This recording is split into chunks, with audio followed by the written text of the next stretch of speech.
This is a tape recording of a conversation between Mrs. Rosabel Coleman of 5 Parker Circle in Elmira and Ted Belsky of the AIC Oral History Center.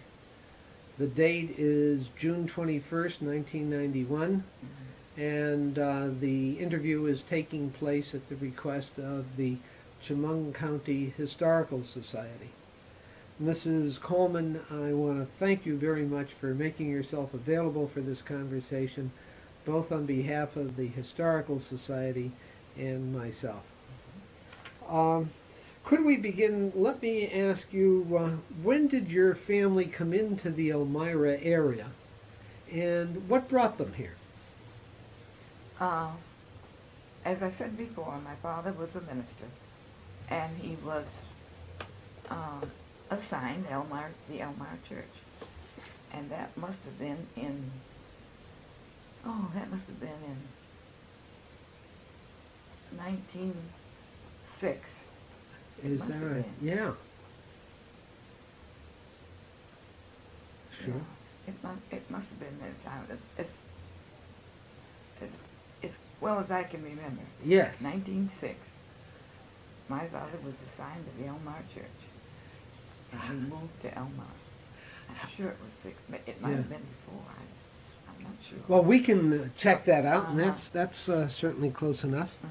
How large was the Elmiran black community when? When we. Yeah. Of course, I was small, but there weren't too. I don't know how many there were here, Sure. but there weren't an awful lot of black people here at that time. But there was enough to keep, like the churches going and different things like that. There were enough. I can't remember. Sure. Like the number. I can't remember. How long was your father a minister to that church? He only spent 4 years at that church. 4. Yeah. I think 4 or 5. And then he was made presiding elder, and he kept his home here in Elmira, so we stayed right here. All right. What did he do after that? After your father, right? After he was the pastor? Yes. Well, he was appointed a presiding elder. That would be the superintendent or whatever you want. I see. And so that, how long was he in that position? Until he died. Until he died, and that was about when? And he died in 24. Is that right? Mm-hmm. Yeah. Yeah, I'm sure, 24. What was it like for a young lady like yourself, perhaps as a teenager, growing up in Elmira? Well, I can't say anything but that it was good. My years were good years here. I had a group of friends, and we used to, meet at places and try to do the best we could with what we had. Sure. Because there was always one or two that could play the piano, so we used to, on Sunday afternoons, we'd gather at one of the other's house and just have a song fest and whatnot and like that. We didn't do anything special. Sure. Take it you were in the Elmira schools? In the Elmira schools? Oh yes, I went from the kindergarten to the high school. Finished in high school. Thinking back when you were about 14 or 15, do you remember, did you have any special friends at that time? Or did you have any special teachers that you remember? In school, I remember she was Miss Robertson. She later became Mrs. Mm-hmm. I can't even think her name. Sure. She was my 4th grade teacher. Yeah. And I never had any trouble in school because there was so few of us. And as I remember, some of the grades that I was in had only about 2 or 3. Sure. And when I finished high school, I was that was the first I'd known. Well, I didn't notice it then. This discrimination. Yeah. I was in a class of, we graduated in the class of 126. I was the youngest in that class. But another girl, who was a white girl, was Grace Miller. Mm-hmm. She got the notice about being the youngest. And I was the second youngest. Yeah. But when she died, she was older than me. And I was the youngest in the class, but they must have known that. See, I didn't know nothing about that. Sure. And I just took it for granted that she was the one. Yeah, yeah. Mm-hmm. Were there, how did you feel about the various extracurricular organizations at school? I didn't join. I didn't belong to any. Yes, I did. I belonged to one. I don't even remember what it was. Uh-huh. But It was an organization for, well, it was to see that we kept up mm-hmm. with the other. But as far as the organization's concerned, in the school, I didn't belong to any. And we weren't discriminated against because there was 2 of us in the graduating class in high school. And we got along well with all of them, friends too. Sure. All of them. We got along well.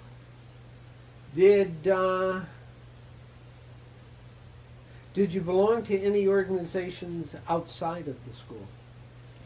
Oh, groups from my church. Yes. That's only one I belonged to. And that was a group, a class. We had our teachers were very good to us. But that was all colored though. I mean, in a colored church. Sure. But I didn't see. I was never one to have too many friends and do too much association. Well, in the first place, I wasn't allowed to. My mother and father didn't allow me to go with so much because I didn't attend any of the dances, that were here in the city. Yeah. And it was about that time, it was a neighborhood house then. Yes. They had the Rotary Club built a whole building for them. That was on the east side. Right. And they used to have dances there. We lived across the street from the neighbor house on 5th Street. My father owned that house. And now my bedroom was so I could lay across my bed and look into the dance hall. And that used to be my regular place to go. Because I couldn't go to none of the dances. And I used to watch them in there dancing. Oh, they used to have a grand time. And I could look, because see the way the windows were, I could look right straight in there, all inside there. You had a couple of times that you kind of wished you were over there. Many times I wished it, but you see, I couldn't. Sure. And then we used to have a group, a young group. They used to have concerts and different things in the building. Yeah. And one time I remember, they had, I don't know who gave it or what, but I went to this fair, and seems like there was a young man here, can't even think of his name. He was on the program because he had a dance act or something, and I remember that. I remember going to that.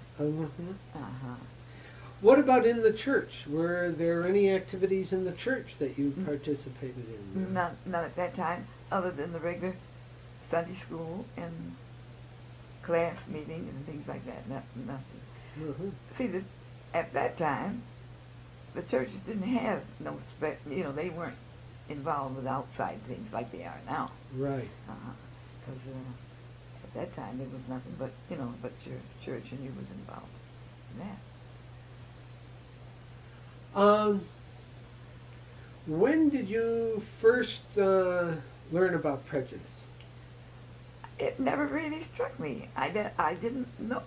It never struck me. I never thought Yeah. about it. I didn't realize it was all around me, but I didn't realize it because, you see, I was brought up in an environment where there was really only my friends and my people, and I wasn't concerned with the outside. Yeah. I never went to work like that, work with people. I never had a chance to work in nobody's house, so I never really knew what it was like. Never paid it any attention. No mind, I didn't know. But you see, while the others did, I didn't. Sure. No, because we were concerned with our own affairs, and we weren't really worried about discrimination. And I remember too, at that time when I was growing up, there was a Ku Klux Klan rally or something. Yeah. Because I was a young girl, I remember that. I think that was in 24, 25. No, it wasn't that far back. Oh. I don't think. Now, I don't know. It may. No, I do know that there was, just from the history books, I know that they Well, now, had. maybe that's what I'm talking about. Yeah. I don't know. What do you remember about that? The only thing I can remember, I went on the corner of Lake and Fifth Street to watch the parade. To watch them go by. Yeah. But I don't recall even. I didn't even care about what they were. I wasn't interested, so I can't say nothing about other than that I knew they had this parade that time. I knew they talked about, people had talked about the parade, and a lot of people had gone to Lake Street to watch it go by. Went down Lake Sure. Went down Lake Street. But other than that, I don't know anything. No conversation in the church or. No, if it did, I hadn't paid it. Yeah. No attention.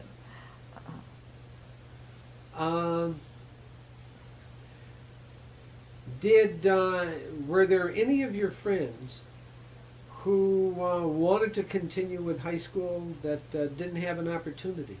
You had mentioned there were just two of you in the class. In the graduating class. In the graduating class. Mm-hmm. So I assume that many must have dropped out along the way. Yeah. But there was, I think there was one or two from another class. I think there was two that graduated with us, but they weren't in our class. They weren't in the senior class. Yeah. But none of your friends felt frustrated that they couldn't go on and had to go on to work or something? Well, they didn't. At that time, they didn't seem to. Those that were, I guess, went to work. Thought it was a thing to do, I guess. Sure. And when I graduated from high school, my father wanted me to go on to college. But I wasn't sick, but my health wasn't. And they didn't. They said I couldn't go away from home. Yeah. Because I wasn't afraid. See, I was the youngest of 4 children, and there was a difference of 7 or 8 years between me and the next. I see. Because I remember she used to tease me a lot. Did she? This is your older sister? As I got grown, I realized that it was envy. She didn't want me in the first place. And I was one that came along. Yeah. But at that time you didn't know what it was, but it was Yeah. it was Rankin Sidbury. Yeah. She was good to me and all like that. and she'd do things for me, but she would always find fault. I never could do nothing right. She, everything was wrong. You know, I didn't ask about your mother, and I really should have. What was she like? My mother was a very nice person. Yeah. She was, she didn't have many friends, but she was all right. Yeah. And Was she involved in church affairs at all? not too much. She belonged to one or two of the organizations, but not Yeah. too much. And see, after my father became the presiding elder, she was involved with the church, but she was low key. Yeah. Because she had, see, the thing about it, she had once been the pastor's wife of this church, and then now living here, and other pastors coming in. She was very low key. Uh-huh. She kept her, she was right along in everything, but she was low key. Yeah. She didn't have much. What was your father's role in the community, aside from just the church? What was his role in the black community? He was the one who was a liaison between what was then, I guess you'd call it social services then, Yeah. but you didn't call it that then. Sure. There was a group of white people Mm-hmm. of a better class that used to foster these things. They had part in the neighborhood house, used to help. They would, finance everything, and Yeah. everything was a lot different then. They weren't like they are now. It's altogether different now. But would you tell me a little bit about how it worked back then? Because that would be very interesting. I don't know exactly how the setup was. I don't know who was the board of managers or nothing like that. But I do know that this group of white people kept it going, and they would do, and the Rotarians, the men, they used to keep up that building that they built, Sure. and it was a pebble dash building, and it was new, new, Yeah. and they had built that onto the original building. In the beginning, the building that they built onto was a meat market. Yeah. Really. Uh-huh. And I remember they used to go, they had swinging doors, Yeah. You push the doors and go in, and there was a meat market right on that corner.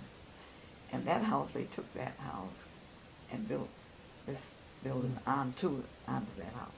Of course, eventually they built on another building.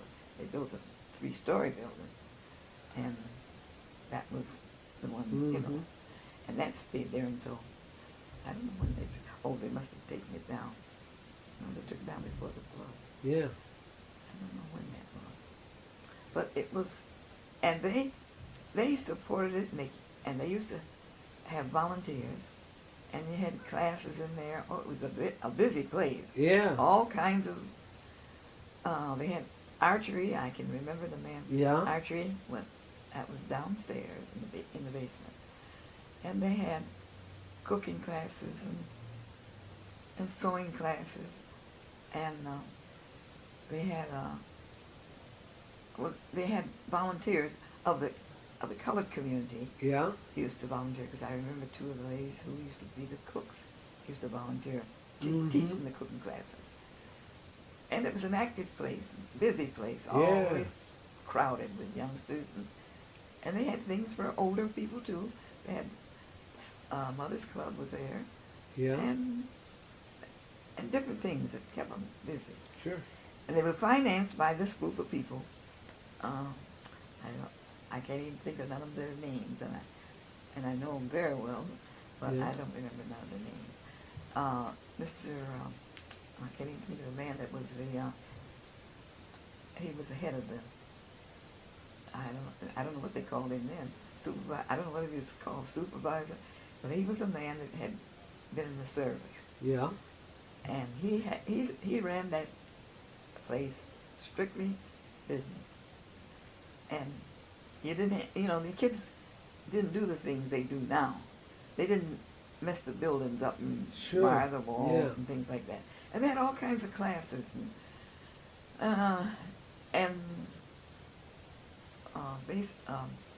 basketball groups and different things. They had everything, something for everyone. Yeah. And it was a lively place. And now the mostly colored people, but the Italians Mm-hmm. from the Italians were they used it. Well, all white children Yeah. used the neighborhood house. It wasn't a colored thing. It was just mixed together. Everybody was there. So that wasn't. See, there was Sure. no place for me to nowhere for me to say that discriminate. I didn't even know Sure. what discrimination was. I'll tell the truth about it. Yeah. I didn't know it. And had it, but didn't Mhm. realize that's what that's what it was. I understand that the East Side was a very mixed area in a lot of different ethnic groups. Oh, there yeah. were blacks. Yes, and- and all they all been at one time. They used to call that was below. Well, that would be below Lake Street, Mhm. and they used to call the families that lived down in there used to call it Frog House. Yes. That's it. And a lot of the, well, not a lot, but a few of the colored people lived down in there. I think there's a girl living now who was born down there. She's 92 years old, Mhm. and she lived she was born down there, she told me. Yeah. And, but it was, I don't know, everybody got along all right. I didn't hear anything. And there wasn't as much crime. Yeah. There was some, I won't say there wasn't any crime, but there was some. And it was just, I don't know, they were A just... lot more comfortable. Yes, you felt at ease. You didn't have to worry about nothing. You know, Yeah. I mean, you didn't have to worry about going down the street and having your pocketbook snatched or, or anything like that. Never Yeah. heard of anything like that. There was a lot of crime, of course. Yeah. People, different ones stealing, things like that, but nothing big. Yeah. What did family do when, if there was a problem with, if somebody got ill and there wasn't any money, or if somebody lost their job? And talking before Social Security, this would be the 1920s, what did a family do from the Frog Hall?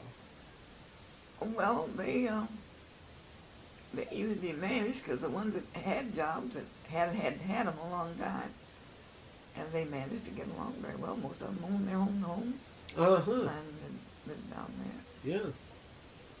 Uh, But I was wondering if through the church, or well, whether it your was father yes, became... my father, he used to intercede, because I used to hear him say about different ones that he had to see that they get Mrs. Petrie, that was in Petrie Coal Company. My father used to deal with them a lot, and he used to deliver Mhm. coal to different people that he used to say. I used to hear him talk about. And you see, this same group of people that I'm talking, the white people, Yeah. they took care of everything. I Yeah. mean, you'd go to them, and my father was a liaison between Sure. them and the people.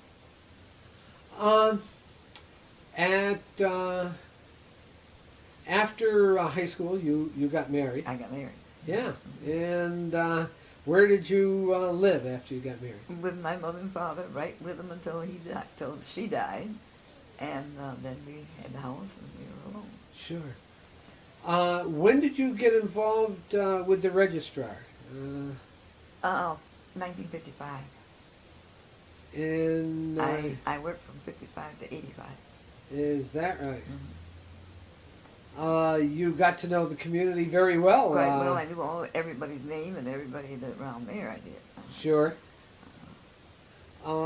Did you enjoy doing that? Yes, I did. I really did. And well, you see, they used to let me have my way. So so I used to work on the books, and I didn't have to get up. I mean, I didn't have to stand, like stand for the machine, you know, those that had to work the machine and different things. I didn't have to do that. So that when you worked the books, when somebody came in to vote, they would check in with you and Yes, you would yes, identify. Yes, yes, Uh-huh. yes. Yeah. That. They would, you know, sign their name on the big book. Yes. Mm-hmm. You must have gotten to know just about everybody. In my district. Yes. Yes. Who were the important people after your father died in the 30s, 40s, and 50s? Who were the important people in that district? In other words, who did the district turn to when somebody got into trouble, or if there? Who was the spokesperson? Well, as the ministers would come to the church, Yeah. they would take that role. You see, because our church is one that rotates the ministers. You know, you don't stay there forever. I see. You go. Really, it's supposed to be 1 year, and that's the way it is. Set up for 1 year at a time. I see. It's just like the White Methodist Church. Yeah. Because that's what we were. Sure. Mm-hmm. So that you were part of the Methodist Church. Mm-hmm. Do you remember the flood at all? Which one? Well, there were. There was 3. All right, tell me about them. I don't remember, but I remember one. I think it was in 36. I think. Yeah. We weren't. There was no damage done to none of us. But Watkins was the hardest hit at that time, because I can remember the people telling about how bad it was in Watkins. Yes. And but it wasn't bad for us. Now, 1 or 2 of the families had water in their cellar, Yeah. but that it didn't come up to the first floor, nothing like that. You see, that the '72 flood in our house, the water was 5 feet in the living room. Is that right? Uh-huh. Where were you during the flood? This last flood, The 72 the flood. Were 72 you? flood, I You must have left the house if. oh yes, but the funny part about it, I was sound asleep, and my son called me, and he said, "Mom, what are you asleep?" I said, "Yes. What do you call me this time of the morning?" See, we pulled our shades downstairs, and we only had the one telephone, and it was downstairs, and I answered. He said, "Mama, look out the window, and you better get up." So I immediately called my husband and got him up, and he looked out. He said, "Get your clothes," because we got to leave here, and we couldn't. And by the time I pulled her up, I tried to call my friends, and the friends were they'd already been alerted, because the policeman had alerted all of them, and they were out and on safe ground, and here I was trying to call them. And so I hurried up and got my clothes on. Yeah. And we went, we had to go out our back door. At that time, we lived on the corner of Madison Avenue and 2nd. And the front of the house was built up on a knoll. And the front of the house all that was water. And we had to go out the back door and out the back way up the street. We didn't know where to go nor what to do, because people had gone, and the bus came by. So we got on the bus, and they told us to come on, everybody get on the bus. So we got on the bus, and they took us to Elmira College. And we were up there, and in the meantime, my sons were all frantically searching for us. They didn't know where we were, and my grandson finally found us, and we went on to their house and stayed. We were there with them on Lake Street for I think we stayed about 3 months, I think. Yeah. But I never had to do anything in the house. I never had. My husband and the rest of them did the cleaning. Yeah. They said it was a terrible mess. I would imagine. They said it was awful. Well, I came down that Sunday. See, the flood was on Friday. Yeah. And I came that Sunday to the house. And of course they had planks out there for you to walk across. And I just, I wanted to see how it was. Of course, the water had gone then. Not all there was water in the street, but not in the house. Yeah. But it was a mess. Yeah, that was something to Oh, live through. that was a Okay. mess. And see, the house we lived in, they quickly tore it down. Yeah. I think, now, this is just my thought, they didn't want it to become anything that the museum would want to keep it, Uh-huh. keep for, because it was a well-built house, and a woman that used to work there, she said, and she used to babysit when she was young. It was you can't imagine how it was made. It was a very good house. Is that? Yeah, we're almost at the point where we're going to turn over, but it'll click. Uh-huh. Yeah. And it was hardwood floors throughout the house. And it had, well, the front door was a beautiful thing, a great big heavy front door.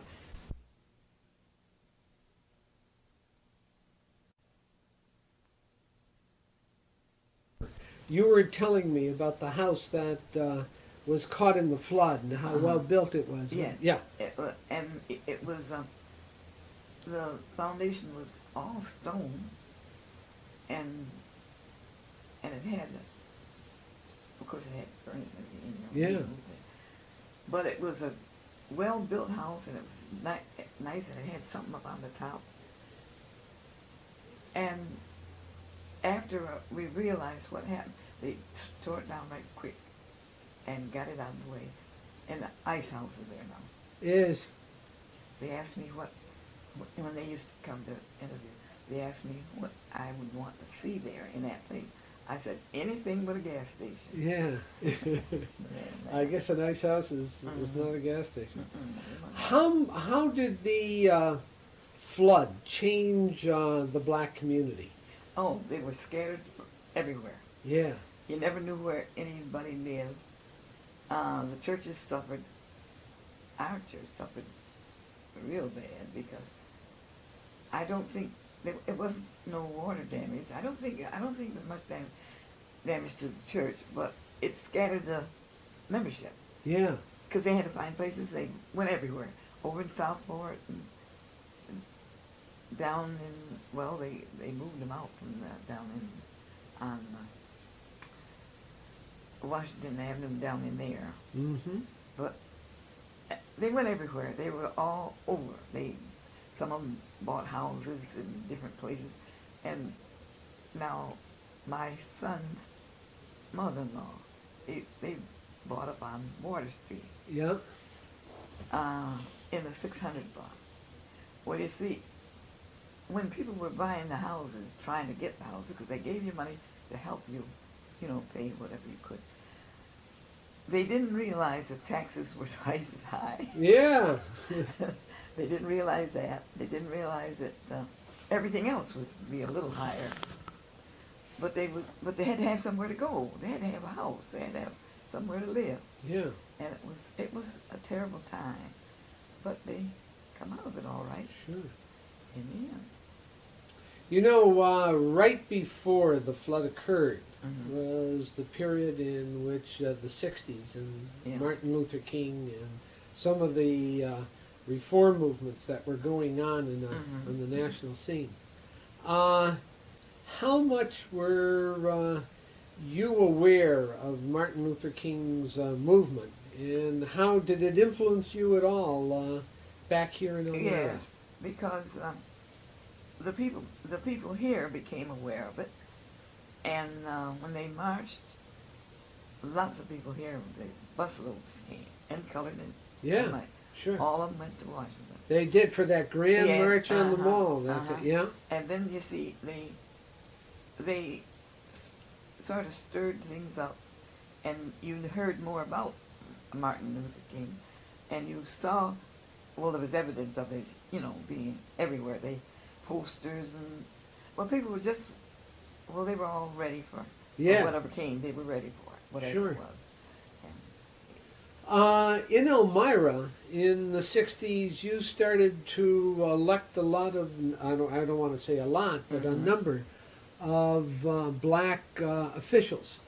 You had a woman on the school board, then you had Del Rouse Del on Rouse. the, Well, that was, when did you say that was? During what? the '60s, was Was it? it the 60s?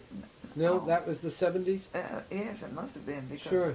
they haven't been, it hasn't been too long that they've Yeah. been off.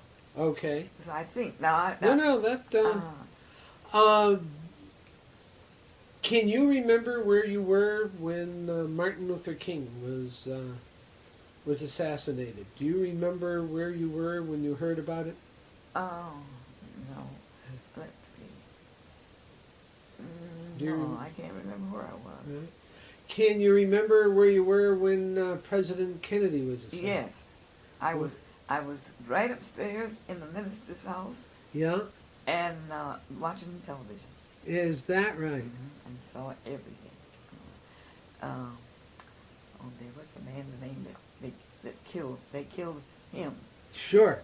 I Yeah, it's his name escapes me as well. Uh-huh. Yeah. So I was sitting right there watching all that. Yeah, that Oh, was. that was an awful time. What was the aftermath to King's assassination in Elmira? Were there any special services or? No, not that I can recall. Yeah. The people were all stirred up, of course, naturally, Yeah. because, and a lot of them were. Well, they were just full of animosity. They was just full of it, ready to. Yeah. At the drop of a handkerchief, they was ready to fight. Yeah. Yeah. Yeah, they were. But it soon, it soon leveled off. Yeah. Because this has always been a sort of a calm community. Yeah. Because while the Ku Klux Klan has been a part of this city all the time, and they knew it. I mean, everybody seemed to know it. But as long as they didn't do nothing. It was no use bothering them. They didn't bother you, but you didn't Yeah. bother them. So it was an awful time because people were all upset, and especially after they came back, all that group that came back from Washington, he told how it was and what it was, because a lot of things were going on at that time. There were I don't mean in Elmira, but outside of Elmira, a lot of fights Sure. was going on at that time. Mrs. Coleman, as you think back, what are the major changes that have happened in your lifetime that you think are, from your point of view? It would be the result of Martin Luther King. Yeah. Well, if that's what's in. No, there wasn't that much difference in my way I lived, and everything Yeah. was the same. Because you see, I had grown children then at that Yeah. time, and I wasn't too much involved in. Sure, that whole thing about education Yes, and what about employment?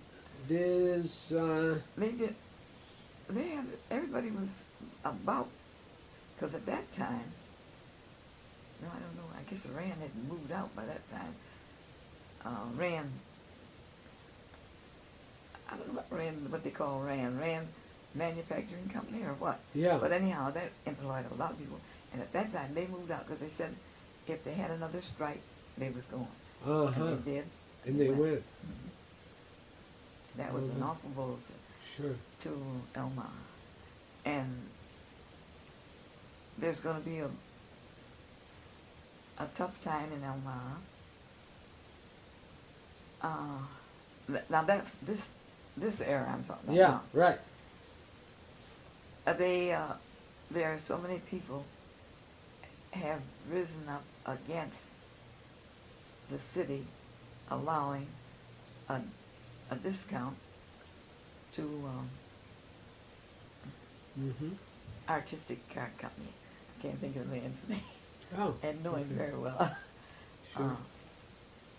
They don't realize that it's better to have less to get more than it is to have a vacant place and nothing coming in. Yeah. And that corner has been vacant for so long, and they haven't been able to get no I see. no income from it or nothing. And now that they've allowed the man to have certain, I don't know just what it is, allowed all of his people to have a discount on the parking. Yeah. They don't like that. Hmm. There's always a certain few that's gonna, anything you want to do, they're gonna be against it, no matter what it is. Yeah, Whether that's they're it. against it or not, they are against it for that Yeah. particular time. And it's too bad because their thinking is, well, we don't need this and we don't want that and we don't want the other. Well, the ones that used to own everything and used to not run the city, but had more influence in what was said or done, those older people have died. Yeah. And these young ones, well, they're not so young now, they're old now, but they're thinking it's not like, they'd rather have everything, no income, because everybody knows that building stood there, I don't know how long, vacant, and nobody would rent it. Every time you'd see in the paper, a certain group was going to take it, and then they'd let it go. Yeah. One thing, they say the taxes are so high. I don't know nothing about that, but they say the taxes Yeah. for the business places are so high. I don't know. Well, it's a problem throughout all of New York State and Massachusetts, where Yeah. I come from as Oh, well. yes, I see. Yeah. Yes. Massachusetts is having its troubles. It sure is. Uh-huh. It sure is. Yeah. Mrs. Coleman, I want to thank you for a very lovely interview. You're a very gracious person, and I do thank you. And again,